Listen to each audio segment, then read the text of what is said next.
সর্বোচ্চ 7 দিন, আর একটা আল্লাহ না করুক বড় কোনো ঘটনা, আপনারা হাজার হাজার মিডিয়া সেখানে দৌড়াবেন, আমার রামেশা হারিয়ে যাবে। তার 15 দিন পরে বা 1 মাস পরে বা 5 মাস পরে আইনের ফাঁক ফোকর দিয়ে কোনো না কোনো ভাবে উনি জামিনে বের হয়ে আসবে। এইটাই তো আমাদের সমাজের চরিত্র। কত কোটি আইন করবেন, কত বড় আইনের বই বানাবেন, যদি আইনের প্রয়োগ না করতে পারেন।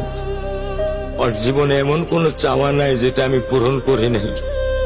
পরশুদিন বলছে, বাবা আমার একটা বোরকা কিনে দাও। আমি সাথে সাথে নিউ মার্কেট থেকে আমি 1000 টাকা দিয়ে আমার মেয়েকে বোরকা এনে দিচ্ছি। আমি দরিদ্র, ভাঙা বাসায় থাকি, কিন্তু আমার সন্তানদেরকে আমি কখনোই দারিদ্রতা স্বাদ পেতে দেইনি। আমার স্যান্ডেলটা দেখেন 3 বছর পুরাতন ছেঁড়া, কিন্তু আমি আমার স্যান্ডেলটা পাল্টাই না, সেলাই করে নেই, কিন্তু আমার বাচ্চাদেরকে আমি কষ্ট পেতে দেই না। শুধু একবার বলছে, বাবা লেসে খাবো। আমি 1 মিনিটও দেরি করিনি, 1 মিনিটও আমি দেরি করিনি।